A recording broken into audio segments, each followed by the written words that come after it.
Morning mga ka-J-Hoppers. Bibigyan ko kayo ng update ngayon dito sa ginagawa kong speaker system. Yung sinasabi kong vintage na speakers na mga naipon ko. Unfortunately, batay dito sa aking pagtitesting ay isa lang ang gumagana. Sayang. Kasi ito, open na siya. Sabihin, baka sunog na yung windings, yung solenoid niya sa loob. Baka sunog na siya. Okay sana ito pambahay dahil maganda ang kalabog pero hindi masyadong malakas ang bayo. Kasi hindi makaka-istorbo tayo sa kapitbahay. Maganda ang kuno sana. Testingan natin yung isang partner niya. Magla-load lang ako ng signal ng audio. At ito yung ano niya, tunog. Ayan.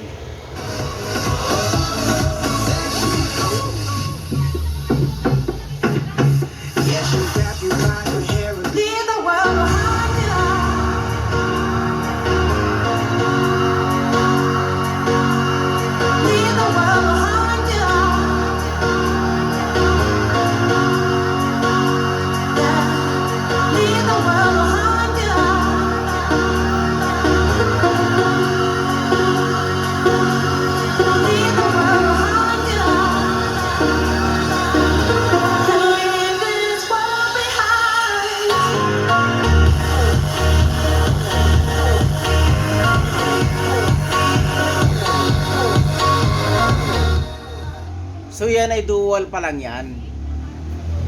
Sabihin yung malaking speaker na D15 at saka tweeter. Yan ang pinaka, kumbaga sa ano, magsa sound trip ka lang. Yan ang magandang combination yung woofer lang at saka tweeter, high, low and low frequency. Pero kung gagamitin mo sa video okay, mas magandang lagyan natin ng instrumental. Ayan, kahit mid-range. Kay vocal na tinatawag.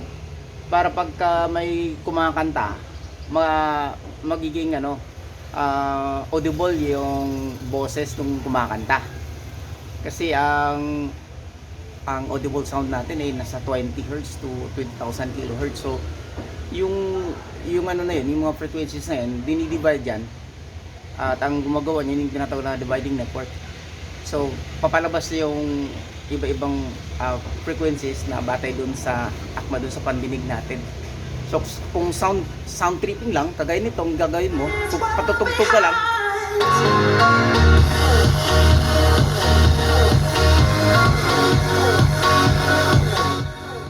So kung gagamitin mo yan, sasabay mo ng kanta, may maririnig ka rin, kaso lang hindi masyadong emphasize yung boses ng kumakanta. Kaya yan, ang dinadagdagan ng tinatawag instrumental. Okay, mid-range. Ngayon, dahil hindi natin magamit itong kapartner nito, stereo ang setup. Sayang Meron ako dito ito, isa.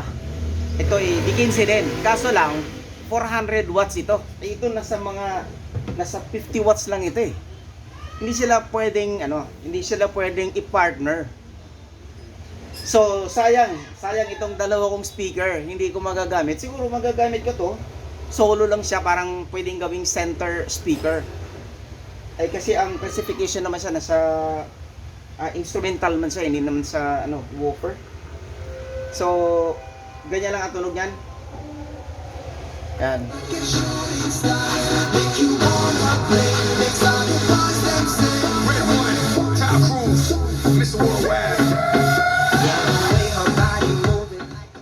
Ngayon, susubukan natin ngayon i-partner sa tweeter itong 400 watts.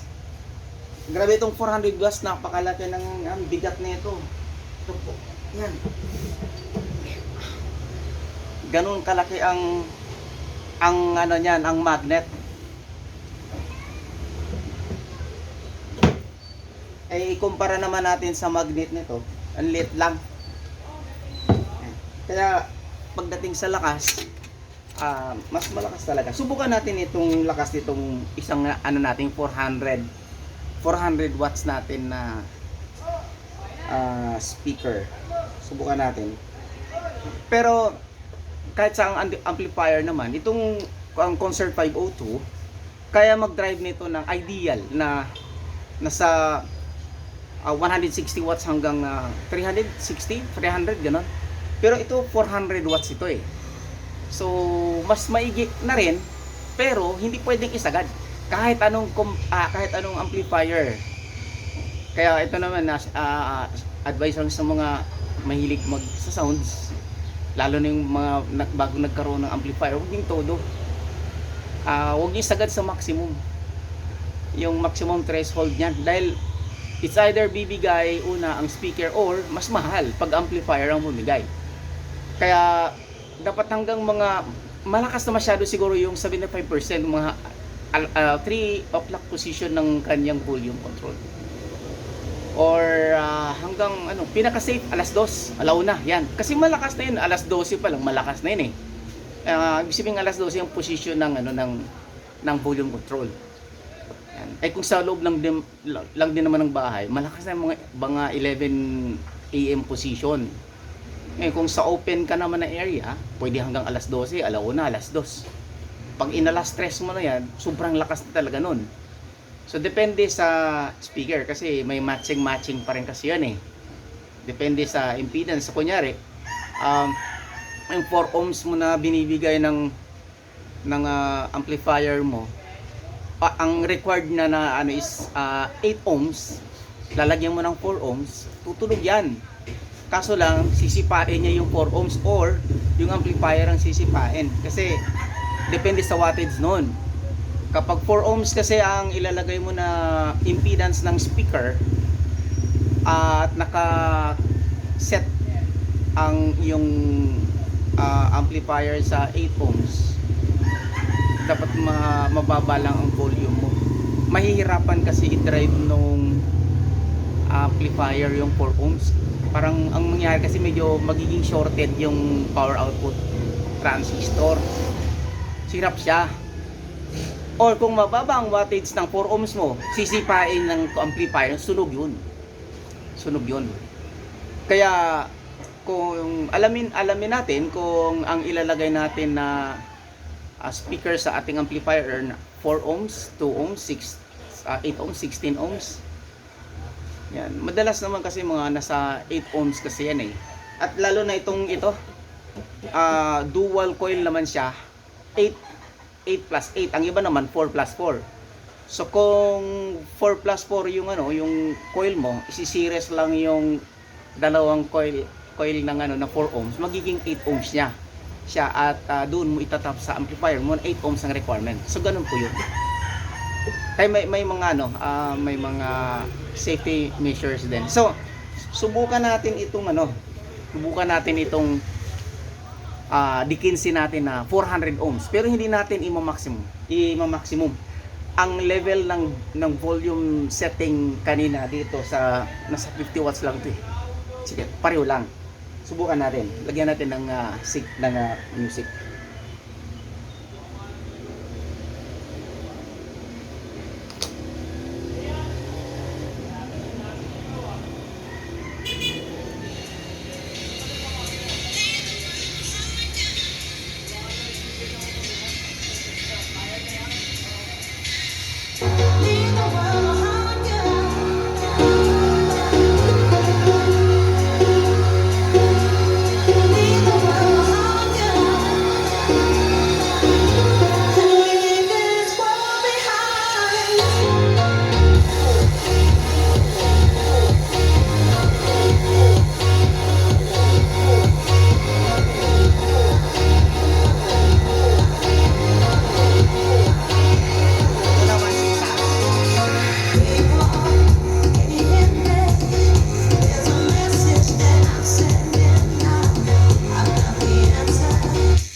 Itong 400 watts pwede natin ilagay alauna.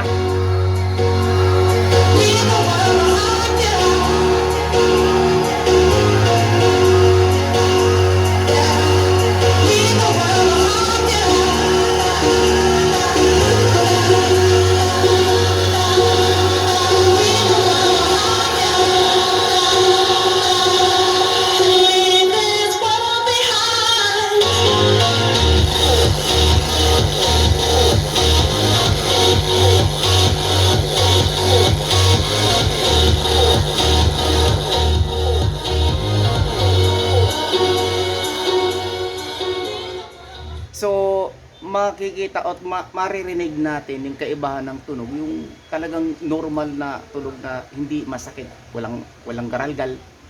Yan. So, yun ang hahanapin natin sa setting ng ating volume control nating amplifier para safe both ang amplifier at saka yung speaker at saka hindi naman sama sa ating pandinig, nakakabingi.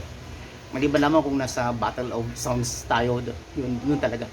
Pero kung sa bahay lang, gusto mo lang mag sound tripping, okay na yung mga ganyang setting. At ang magandang setting talaga kung sounds lang sa bahay, yung mga home theater na setup. May 7.1, may 5.1. Yun, ito kasi stereo setup lang to. Talagang malakas. Kasi pag damihan mo yung speaker, hihina din naman yung tunog ng amplifier, ng speaker niya. At saka medyo mabibigatan ang load ng amplifier natin. So, yan po mga ka-J Hoppers, update.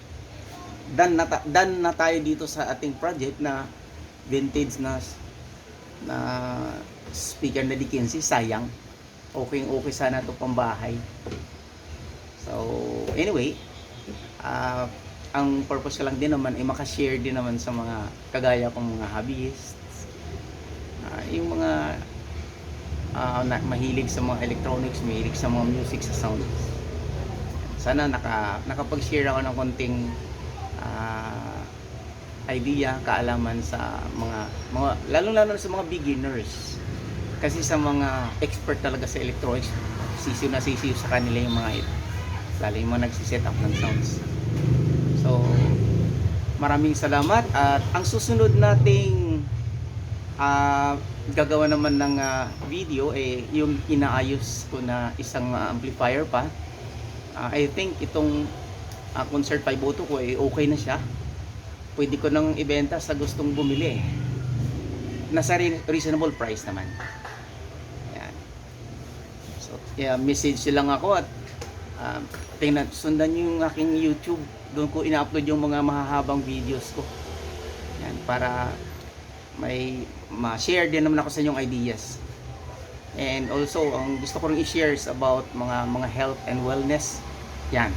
At saka house gardening, yan, landscaping. Meron na akong susunod na ipapakita ko sa inyo kung paano natin ma-maximize ang pag-aalaga ng hayop o kaya yung aso sa bahay. Ako'y nakaipon ng halos 3 sako na compost na siya na lupa dahil sa yung pag-aalaga ko sa aking aso at hindi na ako bumibili ng mga garden soil. At dito sa sa bahay nakakapag-produce ako ng gulay-gulay. So diyan, siguro sa susunod na video ko, i-harvest ko yung gulay ko na malunggay. Ipapakita ko sa inyo para meron din akong i-share na kaalaman. Thank you mga ka-J Hoppers. Have a nice day.